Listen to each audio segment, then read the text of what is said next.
আমাদের প্রিয় নবীজি সাল্লাল্লাহু আলাইহি ওয়াসাল্লামের বয়স যখন 40-এ অবতীর্ণ হলো, 40 পুরাতে এখনো 6 মাস বাকি। এই সময়টার মধ্যে আল্লাহ রসুলের অস্থিরতার ভাব বেড়ে গেল। রসুল অস্থির অস্থির অস্থির। কিসের জন্য অস্থির? মওলার সন্ধানে আমাদের নবী অস্থির। বলেন কার সন্ধানে? মওলার সন্ধানে, আল্লাহকে পাওয়ার জন্য। বড় একটা গাছ দেখেছেন, সে গাছের নিচে গিয়া আল্লাহ রসুল বলতেছেন, গাছ তুমি একটা দানার থেকে সৃষ্টি হয়েছ, তোমার মূল হলো একটা বিচি, একটা দানা। সেখান থেকে একটা গাছ হইলা, গাছের থেকে শত শত ঢালা, ডাল থেকে শত শত পাতা, শত শত ফলমূল, বিশাল গাছ একটা দানার থেকে। একটা দানার থেকে এত বড় বিশাল গাছ কে বানাইলো? তোমার মালিক কে? তোমার মালিক যিনি, আমার মালিকও তিনি। তোমার মালিক কোথায় আমারে বলো। গাছের সামনে গিয়া বলতেছে। আসমানের দিকে তাকাইয়া বলে, আসমান, ছোট একটা প্যান্ডেল বানাইলে কত শত শত খুঁটি দিতে হয়। 1200 স্কোয়ার ফিটের একটা বিল্ডিং তৈরি করতে গেলে 15-20টা ফিলার দিতে হয়। এত বড় বিশাল আসমান, কোনো ফিলার নাই, নিশ্চয় তোমার কোনো বানানেওয়ালা আছে। তোমারে কে বানাইছে আমারে বলো। তোমার মালিক যিনি, আমার মালিকও তিনি। সমুদ্রের পারে গেল। সমুদ্র, তোমার ভিতরে ঢেউ তরঙ্গ, জোয়ার বাঠা, টনকে টন পানি, কোটি কোটি মিলিয়ন মিলিয়ন প্রাণী কে সৃষ্টি করলো? নিশ্চয় তোমার কোনো মালিক আছে। তোমার মালিক কে? আমারে সন্ধান দাও। তোমার মালিক যিনি, আমার মালিকও তিনি। শুধু আল্লাহকে খুঁজছে। তোমার মালিক কে? মালিক কোথায় আমাকে বল। এই অবস্থা, আল্লাহর সন্ধানে রসুল অস্থির। রাত্রে যখন নাকি রাসূলুল্লাহ ঘুমায়,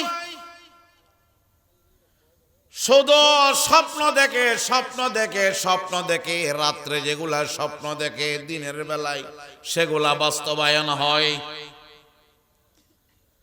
হাদিসের ভাষায় বলা হয় আর রোয়া আস-সাদিকা, সত্য স্বপ্ন। রাসূল খালি রাত্রে ঘুমাইলে স্বপ্ন দেখে, যেগুলো স্বপ্ন দেখে এগুলো দিনের বেলায় বাস্তবায়ন হয়। একেবারে 40 বছরের কাছাকাছি, এখনো 40-42 দিন বাকি আছে। এই অবস্থার মধ্যে রাসূল যখন ঘুমাইলেন, স্বপ্নের মাধ্যমে দেখে কে জানি রাসূলের সাথে কথা বলে। স্বপ্নের যুগে রাসূলের সাথে কথা বলতেছে। আজকে দেখলো, কালকে দেখলো, তৃতীয় রাত আবার যখন স্বপ্নের মাধ্যমে কথা বলতেছে, রাসূল বললেন, কে আপনি আমার সাথে স্বপ্নে জগতে কথা বলেন? তখন গায়েবী আওয়াজ আসে, দোস্ত, দীর্ঘদিন যাবৎ তুমি যেই মালিককে খুঁজতেছ, আমি সেই মালিক মহান রব্বুল আলামিন তোমার সাথে স্বপ্নে জগতে কথা বলতেছি। আমি সেই মহান আল্লাহ। তখন আমাদের রাসূল বলেন, রব্বুল আলামিন আপনি আমার সাথে স্বপ্ন জগতে কথা বলতেছেন, এতটুকুর মধ্যে আমি যথেষ্ট নয়, আমার মন চায় আপনার সাথে দিবালোকে কথা বলতে, সামনাসামনি কথা বলতে মন চায়। আল্লাহ বললেন, দোস্ত তুমি যদি আমার সাথে সামনাসামনি কথা বলতে চাও তাহলে তুমি গছ ছাড়ো, আরামের বিছনা হারাম করো, হিজরত করো, বের হও। আল্লাহ রাসূল জিজ্ঞেস করলেন, আল্লাহ কোথায় যাব? তখন আমার আল্লাহ বললেন, খানায়ে কাবা থেকে 3 মাইল পূর্ব দিকে আমি একটা পাহাড় সৃষ্টি করেছি, সেই পাহাড়ের নাম জবলে নূর।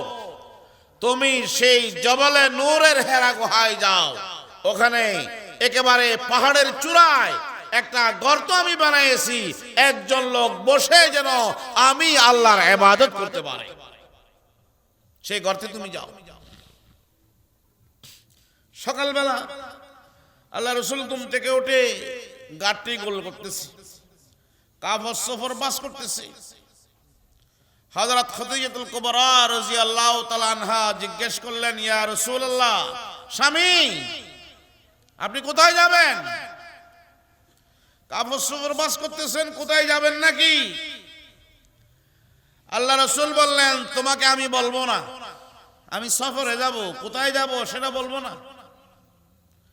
হযরত খাদিজা বললেন, যদি আমাকে আপনি না বলেন তাহলে আপনাকে আমি ঘর থেকে বের হতে দেব না। আবদার সুলভ আচরণ, স্বামী স্ত্রীর আবদার, ঘর থেকে বের হতে দেব না।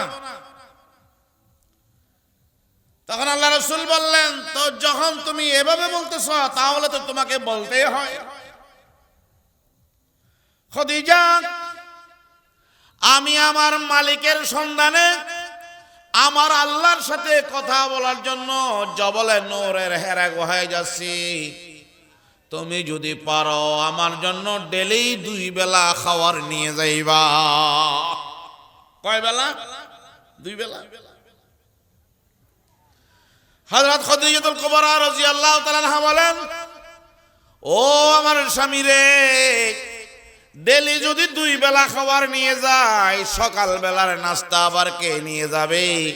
জান 2 বেলা নয়, আমি ডেলি 3 বেলা আপনার জন্য খাবার নিয়ে যাব। এগুলো হলো স্বামীর খেদমত, স্বামীর খেদমত। আমরা যদি আমাদের স্ত্রীদেরকে বলি, আমার ডায়াবেটিস বেড়ে গেছে, আমার জন্য 2টা রুটি বানাও, আমাদের স্ত্রীরা বলবে দোকান থেকে রুটি খাইয়ে আসো, এত বদরসন করতে পারবো না। আর রাসূল বললেন, খাদিজা ডেলি 2 বেলা খাবার নিয়ে যাবে। খাদিজা বলেন, 2 বেলা খাবার নিয়ে গেলে সকাল বেলার নাস্তা আবার কে নিয়ে যাবে? জান আমি 3 বেলা যাব। রাসূল কয় 2 বেলা গেলে চলবে। আল্লাহ রাসূল চলে গেল জবলে নূরের হেরা গুহায়, মক্কা থেকে 3 মাইল পূর্ব দিকে। আবার ওই পাহাড়টা নিচ থেকে, পাহাড়ে একেবারে গর্তটা 1 মাইল উপরে, রাসূল ইবাদত করতেছে। হযরত খাদিজাতুল কুবরা রাদিয়াল্লাহু তাআলা আনহা খাবার নিয়ে যাচ্ছে ডেলি 2 বার। জোরে বলেন, ডেলি কয়বার? 2 বার। আমি 2012 সালে যে বছর হজে গিয়েছিলাম, আমার কয়েকজন বন্ধু বান্ধব আছে, এদেরকে বললাম, কোরআনের সর্বপ্রথম আয়াত যে পাহাড়ে অবতীর্ণ হয়েছে আমি ওখানে যাব, উঠব, জবলে নূরের হেরা গুহা আমি একটু দেখব। ওরাও আমার সাহস যোগাইলো, ওরা কয় আমরাও যাব। 2-4 জনের একটা জমাত হয়ে গেলাম। পিছন দিয়া থৈলার মধ্যে 2 লিটারে 2 বোতল পানি নিলাম, ওই জবলে নূরের হেরা গুহায় উঠা আরম্ভ করলাম। উঠতে উঠতে উঠতে উঠতে আমাদের 3.5 ঘন্টা সময় লাগিছে। কয় ঘন্টা? 3 ঘন্টা। সেই হেরা গুহার সামনে দাঁড়ায়া পশ্চিম দিকে তাকাইলে সোজা আল্লাহর ঘর খানায়ে কাবার দরওয়াজা দেখা যায়। সেভাবে আল্লাহ পাক ঘরটা বানাইছে। এখানে বসে বসে যেন আল্লাহর ঘর দেখো।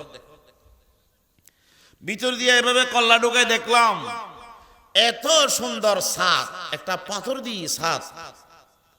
আমার মনে হয়েছে আল্লাহ পাক নিজের কুদরতের হাত দিয়া নিজের বন্ধুর জন্য সে আটটা বানাইছেন।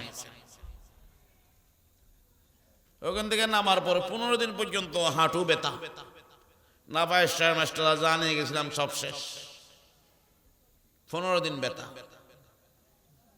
আচ্ছা, আমরা যুবক, যদি আমাদের 15 দিন ব্যথা হয়, হযরত খাদিজাতুল কুবরা রাদিয়াল্লাহু তাআলা আনহা 40 দিন যাবত ডেইলি 2 বেলা খাবার নিয়ে গেছে।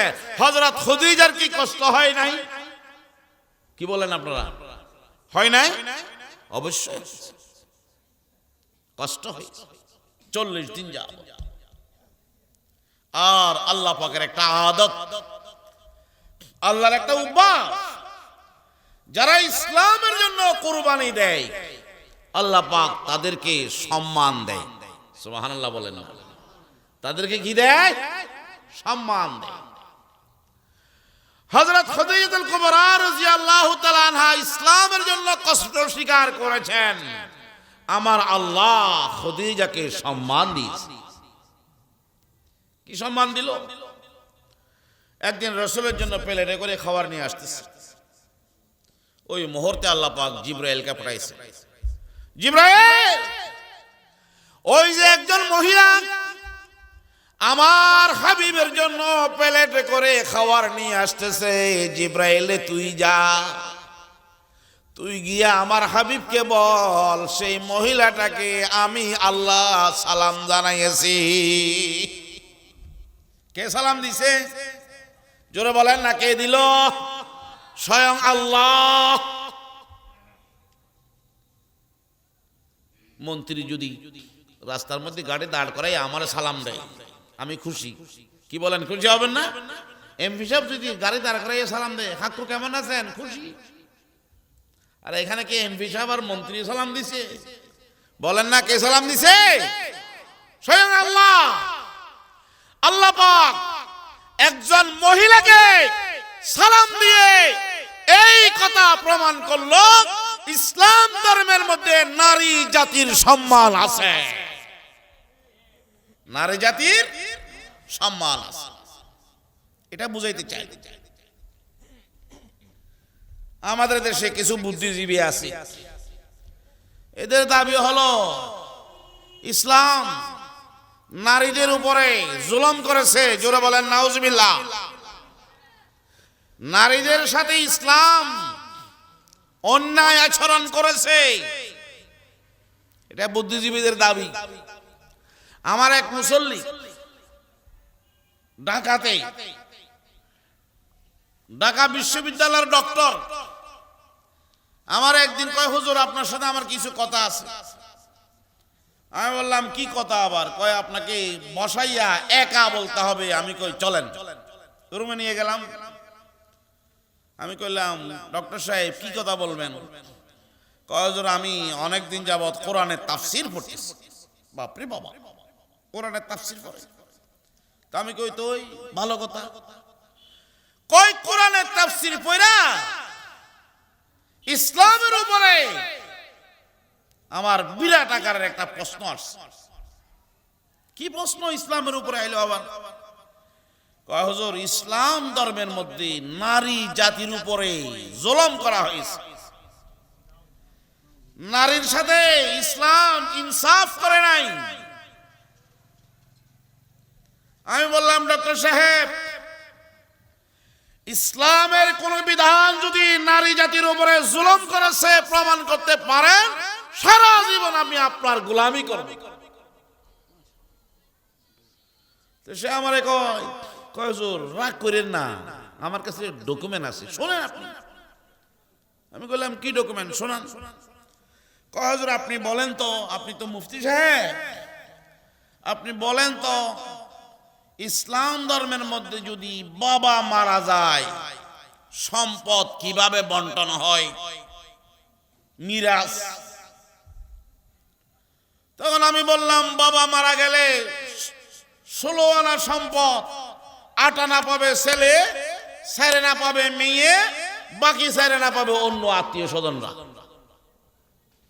যারা আসাবা তারা পাবে। আমারে কয় এই তো আপনিই তো বললেন ছেলে ভাবে কত, কথা বলেন না, কত 8 আনা, মেয়ে ভাবে কত। এই তো এই জায়গায় আমার প্রশ্ন, ছেলেকে 8 আনা দিল, মেয়ের 4 আনা দিত, এটা মেয়ের উপরে জুলুম করা হইল না? ডক্টর সাহেবের প্রশ্ন। আমি বললাম, ডক্টর সাহেব আপনার প্রশ্নের উত্তর আমি পরে দিচ্ছি, আগে মাঝখানে আমি একটা আপনার কাছে প্রশ্ন করি, এটার উত্তর দেন। কি প্রশ্ন আবার? আমি কিন্তু আপনি ইসলাম ধর্মের কথা বললেন, আমার প্রশ্ন হলো আপনি বলেন হিন্দু ধর্মে বাবা মারা গেলে মেয়ের সম্পদ কতটুকু পায়? কথা বুঝে আসতেছে আপনাদের? হিন্দু ধর্মে বাবা মারা গেলে মেয়ে সম্পদ কতটুকু পায়? হে আমারে কয়, কিছু কয় না, কিছুক্ষণ চুপ মারিয়ে আছে, কিছুক্ষণ পরে কয় হে হে। কি বলে? হে হে। আমি কই হে হে করলে হবে না, বলেন কতটুকু পায়? তা আমারে কয় হুজুর মোড়েও পায় না। বলেন না, মোড়েও পায় না। তাহলে আছেন খ্রিস্টান ধর্মে বাবা মারা গেলে মেয়ে সম্পদ কতটুকু পায়? কিছুক্ষণ চুপ মারে থাকে, বলে মোটেও পায় না। বৌদ্ধ ধর্মে বাবা মারা গেলে মেয়ে সম্পদ কতটুকু পায়? কিছুক্ষণ পরে চুপ মারে থাকে, বলে মোটেও পায় না। আমি তারে বললাম, আপনি বলতেছেন হিন্দু ধর্মে মোটেও পায় না, খ্রিস্টান ধর্মে মোটেও পায় না, বৌদ্ধ ধর্মে মোটেও পায় না, ইসলাম ধর্মে মেয়ে 4 আনা পায়, তারপরেও আপনি হিন্দু ধর্মের বিরুদ্ধে কথা বলতে শুনলাম না, খ্রিস্টান ধর্মের বিরুদ্ধে কোনোদিন কথা বলতে শুনলাম না, বৌদ্ধ ধর্মের বিরুদ্ধে কথা বলতে শুনলাম না, ইসলাম ধর্ম 4 আনা দেয়, তারপরে ইসলামের বিরুদ্ধে কেন কথা বলেন? আসল কথা হলো আপনাদের ইসলামের নাম শুনলে আপনাদের মতো তথাকথিত বুদ্ধিজীবীদের গা জ্বলে। ইসলাম আপনাদের সহ্য হয় না। বলেন না, ইসলাম কি হয় না? কিছু বুদ্ধিজীবী দেশে আছে, ইসলাম সহ্য হয় না। কিছুদিন আগে, বেশি দেরি নয়, কিছুদিন আগে আমাদের দেশের এক মন্ত্রী, প্রতিমন্ত্রী বাংলাদেশের সংবিধানে রাষ্ট্রধর্ম ইসলাম থাকবে না বলে নাই। আর জোরে বলেন, বলে নাই? রাষ্ট্রধর্ম ইসলাম থাকতে পারে না, আমি মানি না। বাংলাদেশের সংবিধানে বিসমিল্লাহ আমি মানি না। সংবিধানে বিসমিল্লাহ আছে, সংবিধানে রাষ্ট্রধর্ম ইসলামও আছে। সংবিধানে রাষ্ট্রধর্ম ইসলাম থাকবে না যে বলেছে সে নাই। আর জোরে, সে আছে, সে নাই। ধন্যবাদ জানাই মাননীয় প্রধানমন্ত্রীকে, রাষ্ট্রধর্ম ইসলামের বিরুদ্ধে কথা বলেছে, সেই টাকলাকে ক্যাবিনেট থেকে বাদ দিয়েছে, দল থেকে বহিষ্কার করেছে। ওই কানাডায় বেগম পাড়া গিয়েছিল, জুতার বাড়ি খেয়ে দুবাই গিয়েছে, দুবাই থেকে জানার বাড়ি খাইয়া বাংলাদেশে এসেছে, এখন চোরের মতো কোথায় পালায় আছে। গতকালকে শুনলাম টাকলা মুরাদের বউ ধানমন্ডি থানায় জিডি করেছে জামাইয়ের বিরুদ্ধে। আর কোন রাস্তা আছে? নিজের বউটা নিজের বিরুদ্ধে। গতকাল বউয়ের স্বামীর বিরুদ্ধে মামলা, ধানমন্ডি থানায় জিডি করেছে। আমার আল্লাহ কয় আমি ছাড় দি, ছেড়ে দিই না। ঠিক না বেটে? জোরে বলেন।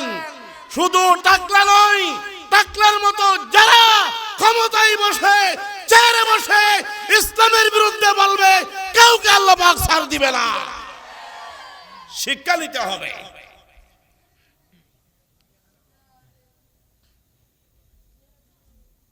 গ্রামের ছেলে, ওগোর গ্রাম, পাহাড়ি এলাকা, বিদ্যুৎ নাই, কেরাসিন তেলের সেরাক জ্বালায়, ওই এলাকার থেকে একটা ছেলে চিটাং টাউনে গেছে চাকরি করার জন্য। ওটা ফল তোরা হলাম না কথা না হবে তোরা মাথার দেখিলে এখন না মাথার দ্বারা তোরা একটা গ্যাঙ্গর দে যা ফজম মাত্র হান্নান সাইদের তুলে দিই আর বড় জিগিলে এখন আপনাকে রাগ করতেছেন নাকি? মস্কারে করো বসে বসে হাসো।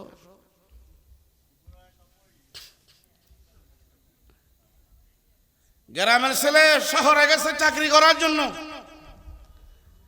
রাত যখন 10টা বাজে মালিক বলল, এই ছেলে লাইট অফ করে দে। বলেন কি করে দে? লাইট অফ করে দাও। ওই ছেলেটা 10 মিনিট পরে আইসা মালিকের কয়, স্যার অনেক চেষ্টা করেছি, লাইট তো অফ হয় না। মালিক আবার বাড়াইছি। এইবার মালিক পিছন দিয়া তাকায় আছে, করে কি? ও আল্লাহ, গ্রামের থেকে আসছে তো কেরাসিন তেলে সেরাক জ্বালাইছি। সেরাক কেমনে নিভায়? আরে কথা বলেন না গা, ফুক দিয়া শহরে যাইয়া 500 ভাবারে লাড়িয়ে হুয়াই সেরাক নিপে।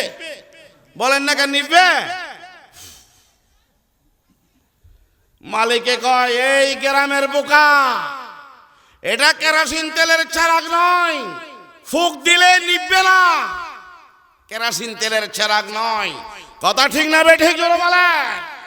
আমার আল্লাহ বলেন, হে দুনিয়ার মানুষ, ইসলাম গ্রামের কেরাসিন তেলের চেরাগ নয়।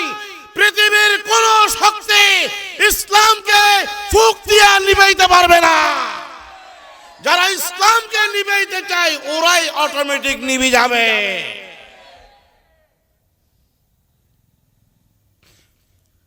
ইসলাম নারী জাতিকে সম্মান দিয়েছে।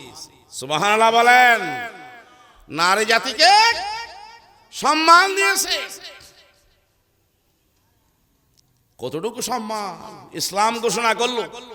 আপনি নফল নামাজ পড়তেছেন, নামাজের নিয়ত বাঁধি রুকু সিজদা করতেছেন, ওই মুহূর্তে যদি আপনার আম্মা আপনাকে ডাকে, জুরাইজ, আব্দুল্লাহ, আব্দুর রহমান, আপনি যদি নামাজেও থাকেন, নামাজ ভেঙে আপনার মায়ের ডাকে সাড়া দেওয়া ওয়াজিব। নফল নামাজ ভাঙি ফেলতে হবে, মায়ের ডাকে সাড়া দিতে হবে। মা এত বড়, এত সম্মানী।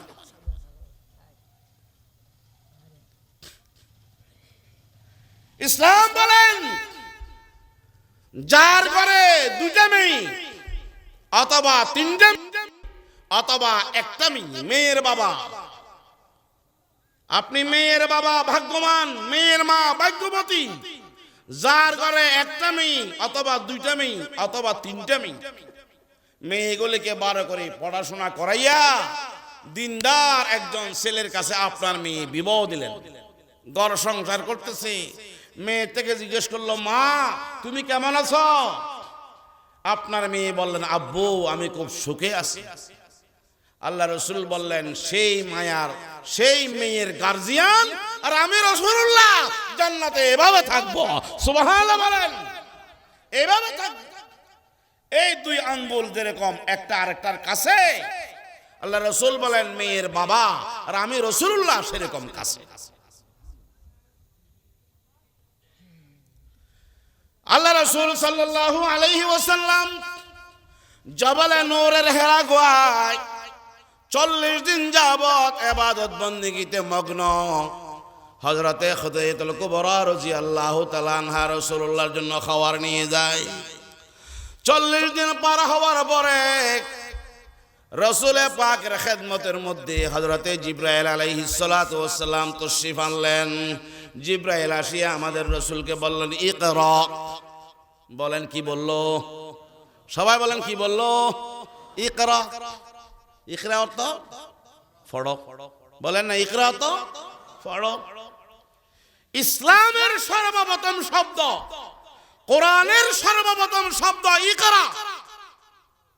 ইসলামের সর্বপ্রথম শব্দ কি? কোরআনের সর্বপ্রথম শব্দ কি? ইকরা, পড়ো। রাসূল কি বললেন? মা আনা বিকারি, বুখারী শরীফের হাদিস। মা আনা বিকারি, আমি পড়ব না। দুনিয়ার কত মানুষ আমারে পড়াইতে চাইছিল, কেউর পড়ানি আমি পড়ি নাই। জাবালে নূরের হেরা গুহায় আমার আল্লাহর সাথে কথা বলতে আসলাম, এখানে আবার কে? তুমি আমারে পড়াইতে আইছো? আমি পড়ব না। দুনিয়ার কোন মানুষের কাছে আমি লেখাপড়া শিখিও নাই, তুমি আবার কে আমারে শিখাইতে আইছো, পড়াইতে আইছো? রাসূল দুনিয়ার কোন মানুষের কাছে লেখাপড়া করছে? আরে জোরে বলেন না, লেখাপড়া করছে? করেনি। দুনিয়ার কোন মানুষের কাছে যদি লেখাপড়া না করে, রাসূলের কি জ্ঞান ছিল না? কথা বলে না, কেমন জ্ঞান ছিল? দুনিয়ার কোন মানুষের কাছে রাসূল লেখাপড়া করে নাই, তারপরও রাসূলের জ্ঞান ছিল। কতটুকু জ্ঞান ছিল? আদম থেকে নিয়া ঈসা পর্যন্ত, ঈসা থেকে নিয়া কিয়ামত পর্যন্ত যত জ্ঞানী আসছিল, যত জ্ঞানী আছে, কিয়ামত পর্যন্ত যত জ্ঞানী আসবে, সব জ্ঞানীদের জ্ঞান যেখানে শেষ, নবীদের জ্ঞান সেখান থেকে শুরু। সব জ্ঞানীদের জ্ঞান যেখানে শেষ, নবীর জ্ঞান সেখান থেকে। একটা দুটো উদাহরণ দিই। হযরত ঈসা আলাইহিস সালাম একজন নবী, এখনো নবী হয় নাই, বয়স 5 বছর। বলেন বয়স কয় বছর? 5 বছর। আম্মা ঈসা আলাইহিস সালামকে নিয়ে গেছে মাদ্রাসায়, হুজুর আমার ছেলেটা পড়ান। হুজুরে পড়াইতেছে, এই ছেলে পড়। ছেলে কয় কি পড়তাম? কয় পড়ো আলিফ বা তা। ঈসা আলাইহিস সালাম কয় আপনি আমারে পড়াবেন? কয় হ, তোমার আম্মু আমারে দায়িত্ব দিয়েছে পড়াইবার জন্য। কয় আমি এমনি পড়বো না। কয় কেমনে পড়বা? কয় আগে আমি একটা প্রশ্ন করব, সেটার উত্তর দিবেন, তারপরে আমি আপনার কাছে পড়বো। সুবহানাল্লাহ বলেন না? 5 বছরের ছেলে, এখনো নবী হয়নি। কয় তুমি আবার প্রশ্ন করবে? কি প্রশ্ন? কয় আপনি আমারে বলতেছেন আলিফ পড়ার জন্য, বা পড়ার জন্য। আমার প্রশ্ন হলো আলিফ খাড়া কেন, বা লেডা কেন? কথা বলেন না। আলিফ খাড়া না, বা কি লেডি রুই, নিচে এক নুক্তা, বা লেডা কেন? হুজুরে কয় বাউরে বাউ, এরকম ছাত্র আমার জিন্দগিতে পাই নাই, আমারে কেউ এরকম প্রশ্ন করেও নেই। বাবা এই প্রশ্নের উত্তর আমার কাছে জানা নাই, তুই পারবি? গরমে গেছে, তুই পারবি? ঈসা আলাইহিস সালাম কয় আমি একটা দুইটা নয় 1000টা উত্তর দিতে পারবো। কয় বলো আলিফ খাড়া কেন? ঈসা আলাইহিস সালাম কয় আমি বলতাম। কহ আমি যদি বলি তাহলে তো আমি ওস্তাদ, আপনি ছাত্র হবেন। আপনি জানেন না আমি জানি, আপনি নিচে আসেন, আমাকে চেয়ারে বসার সুযোগ দেন। ঈসা আলাইহিস সালাম চেয়ারে বসলো, হুজুরকে নিচে বসাইলো। কয় এখন শুনেন, আলিফ খাড়া তাইখা এই কথা বুঝাইতে চাই বান্দা, আমি আল্লাহর আলিফ খাড়া থেকে আমি বুঝাইতে চাই তোমার কলবের মধ্যে আমি আল্লাহ এক, এই কথাকে তোমার কলবে বসাও। আলিফ খাড়া থেকে বুঝাইতে চাই কি আল্লাহ এক। জোরে বলেন না, আল্লাহ কি এক?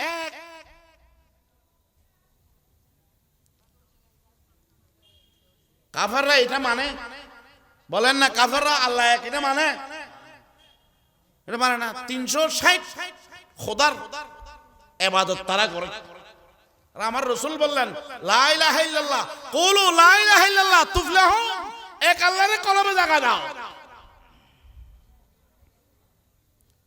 ওস্তাদে কয় বাবা তুই একটা দুইটা ন, তুই 1000টা পারবি, আমি বুঝে ফেলছি, তোরে আমি ফরাইতে পারবো না, যা। ইউসুফ আলাইহিস সালাতু ওয়াস সালাম অনেক দিন যাবত জেলখানায় ছিল। জেলখানা থেকে বের হওয়ার পরে ইউসুফ আলাইহিস সালাম যে যুগে জেলখানায় ছিল সেই যুগের বাদশার নাম ছিল রাইয়ান। কি নাম? রাইয়ান, মহাজ্ঞানী। সেই বাদশা রাইয়ান 70 প্রকারের ভাষা জানত। কয় প্রকারের? 70 প্রকারের ভাষা জানতেন।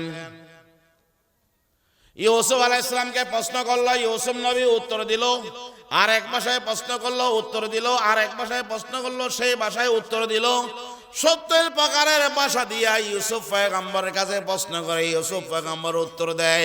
70 প্রকারের ভাষা যখন শেষ, 71 নম্বরের ভাষা ইউসুফ আলাইহিস সালাম আরম্ভ করলেন। তখন বাদশা রাইয়ান কয়, আমি তো 71 প্রকারের ভাষা জানি না।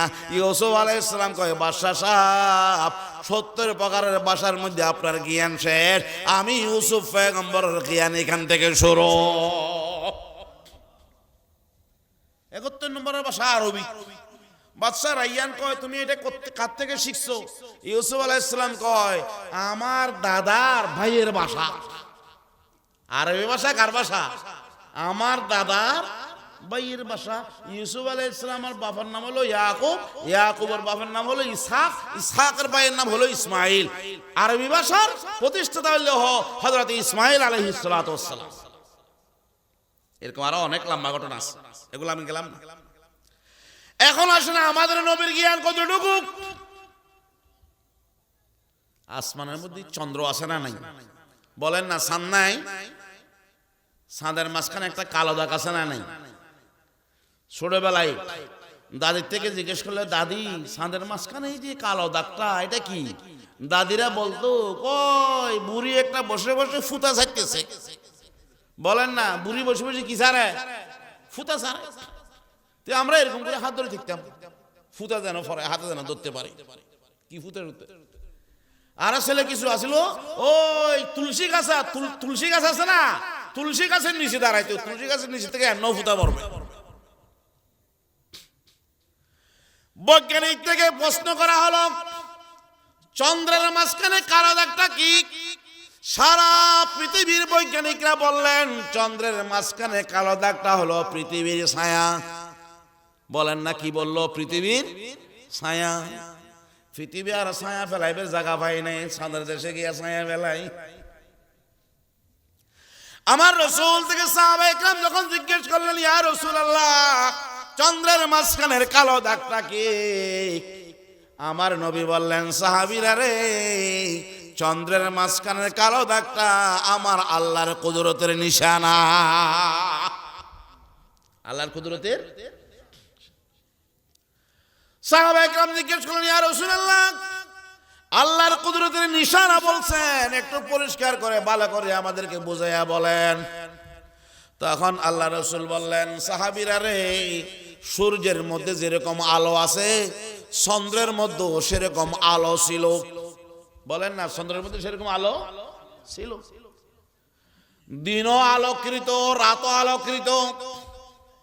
আচ্ছা, আলোর মধ্যে মানুষের ঘুমো ধরে? বলেন না, আলোর মধ্যে ঘুমো ধরে? বাচ্চাদের সব নিফে অন্ধকারে ঘুমো ধরে। দিনের বেলায় ঘুমো ধরে, কিন্তু ঘুমটা অত্যন্ত ফাতলা। আপনি বারান্দায় ঘুমাচ্ছেন, ঘুমো যাচ্ছেন, আবার কে হাঁটে যাচ্ছেন ওটাও জানেন। আবার ওরা দুইজনে মিলে কি কথা বলতেছে ওগুলোও বুঝতেছেন। তা আমাদের সিটেঙ্গা ভাষায় বলে, হয় গুমজার গোড়াহাটের খন খুন্দিজার হইতে পারে। ঠিক না বেটে? কি বলে? ঘুম ফাতলা। দিনের ঘুম কি? ফাতলা। রাত্রির ঘুম গভীর। খাটের মধ্যে শুইছে, হঠাৎ মেহমান আসছে। মা করলো কি, নিচ দিয়া হাত দিয়া এভাবে ছেলেরে উঠাইয়া ওই বারান্দার থেকে একেবারে রান্না করে নিয়া ফাটে বিছাইয়া শোয়াই দিছে। ছেলে ঘুম থেকে সকালবেলা উঠে দেখে, কিরে শুইলাম খাটের উপরে, বারান্দায় শুইলাম, এখন দেখি বসা নাই। এরকম হয় না? রাতের ঘুম গভীর। আমার আল্লাহ বললেন, ও জিবরাইল রে, সূর্যের মধ্যে যেরকম আলো, চন্দ্রের মধ্যে সেরকম আলো। তুমি এক কাজ করো, তোমার ফাঁকা দিয়ে চন্দ্রের মধ্যে বাড়ি মারো, বাড়ি মাইরে মাইরে আলোগুলি বের করে ফেলো। আলোগুলি বের করে সেই আলোগুলিকে সূর্যের সাথে অ্যাড করে দাও। চন্দ্রকে আমি আমার বান্দাদের ঘুমানোর জন্য আমি ডিম লাইট বানাইয়া দিলাম। गुलजार गुलहु बरग शजर किसने बनाया, तालिब मायूसी का हो यह सब जिसने बनाया। अरे शम्स कमर सुरख ज़मी अंजुम अख्तर, दश्त जबल वादी सहरा व समंदर, मोर मलक दामदरो तैर कबूतर, शाम सहर जुल्मत जो अहमर व असफर। अल्लाह চন্দ্র থেকে আলোগুলো বের করে সূর্যের সাথে অ্যাড করে দিয়েছে, চন্দ্রকে ডিম লাইট বানাই দিয়েছে, বান্দা যেন আরামসে ঘুম যেতে পারে। ঘুমের ব্যবস্থা কে করে দিয়েছেন? আরে জোরে বলেন, কে করে দিয়েছেন? আমরা কি ঘুম যাই নাকি আমাদেরকে আল্লাহ ঘুম পাড়ায়? কথা বলেন না। ঘুম যাই দি না ঘুম নিয়ে দেয়? ঘুম নিয়ে দেয় খনে। আরে জোরে বলেন কে? আমরা ঘুম যাই না, আমাদেরকে ঘুম পাড়া। শুইলে মাত্র ঘুম। টেরা এদিন দেখলাম আমি ঢাকা থেকে আসার সময় কুমিল্লাতে খুব জাম, হাজার হাজার গাড়ি, ট্রাকের উপরে রোদ, ওখানে ঘুম, 2-3 জন। এরকম হয় না, দেখেন না আপনারা? ট্রাকের উপরে ঘুম, খরচ খরচ খরচ। কোটিপতি শিল্পপতি বিছনায় গেলে ঘুমে ধরে না, ঘুমের ওষুধ 1টা 2টা 3টা খায়, তারপরেও ঘুমে ধরে না। বুঝতে হবে নিজের ক্ষমতা বলে ঘুম যাওয়া যায় না। ঘুম এটা আল্লাহর নিয়ামত। ঘুম যাওয়ার ব্যবস্থা করে দিয়েছেন কে? আল্লাহ। আমার রাসূল বললেন, চন্দ্রের মাঝখানে কালো দাগটা পৃথিবীর ছায়া নয়, এটা হলো আল্লাহর কুদরতের নিশানা। রাসূল যেটা বলেছেন সেটাই বাস্তব, বৈজ্ঞানিকের কথা বাস্তব নয়। আমেরিকার এক খ্রিস্টান ডাক্তার, সে মুসলমানদের হাসির উপরে রিসার্চ করতেছে। অ্যাকচুয়ালি আমরা কি বলি বলেন না, হাসি আসলে আমরা কি বলি? আলহামদুলিল্লাহ। এখন সেই বৈজ্ঞানিক, সেই দার্শনিক, সে ডাক্তার, সে বলল মুসলমানরা হাসি দেওয়ার পরে আলহামদুলিল্লাহ কেন বলে? চেহারা সুরত কত বিগড়ে দেয়, পরিবর্তন হয়ে দেয়, বিশ্রী হয়ে দেয়। আলহামদুলিল্লাহ বলার কি আছে? 1 লক্ষ টাকা আপনি লাভ হয়েছে ব্যবসা করে, আজকে সারাদিন ব্যবসা করলেন, 1 লক্ষ টাকা লাভ, তখন না বলবেন আলহামদুলিল্লাহ? ডুবের বিষয় আসছে ছেলের জন্য, আলহামদুলিল্লাহ। আপনার ছেলে পরীক্ষা দিয়েছে, গোল্ডেন এফআরএস পেয়েছে, আলহামদুলিল্লাহ। হাসি দিলে আবার আলহামদুলিল্লাহ কেন পড়তে হয়? তার প্রশ্ন। সে গবেষণা শুরু করেছে। গবেষণা করতে করতে করতে পাইল, একবার যদি কেউ হাসি দেয় 3000 রোগ জীবাণু তার শরীর থেকে বের হয়ে যায়। সুবহানাল্লাহ। আসতে বলেন না, মহিলারা শুনবে তো। জোরে বলেন সুবহানাল্লাহ। একবার হাসি দিলে কয় হাজার রোগ জীবাণু বের হয়? 3000 রোগ জীবাণু বের হয়ে যায়। তাহলে এখন কি পড়তে হবে? আলহামদুলিল্লাহ পড়তে হবে না? রোগ চলে যাওয়া এটা নিয়ামত না? আলহামদুলিল্লাহ। তখন সেই ডাক্তার বললেন, 1500 বছর পরে গবেষণা করে যেটা বের করেছে, 1500 বছর আগে মুসলমানদের নবী মুহাম্মদুর রাসূলুল্লাহ সাল্লাল্লাহু আলাইহি ওয়াসাল্লাম সেটা বলে গিয়েছেন। সুতরাং বুঝতে হবে মুসলমানদের নবী মুহাম্মদ সবচেয়ে বড় জ্ঞানী। এত বড় মহাজ্ঞানীর ধর্ম কোনোদিন মিথ্যা ধর্ম হতে পারে না।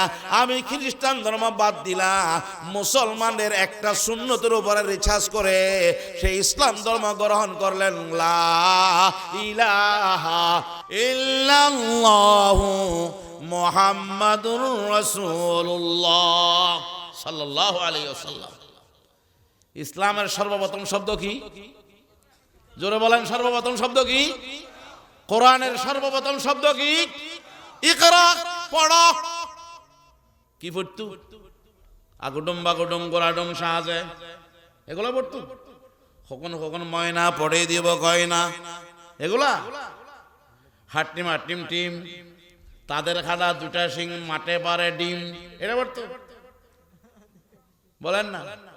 ছেলে কয় বাবারা আব্বু ওগুলো কি ভরা, কয় কি, কয় হাটনিম হাটনিম টিম, তাদের খাটা দুটা শিং মাঠে পারে বলে ডিম।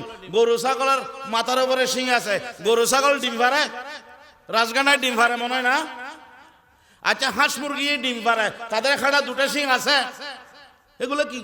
ফরার সাথে বাস্তবতার সাথে মিল নেই। ছেলে কয় বাবারা আব্বু এগুলো কি, কয় বেটা ফর ফর ফর ফর বেটা ফর, এই ভরা না না না।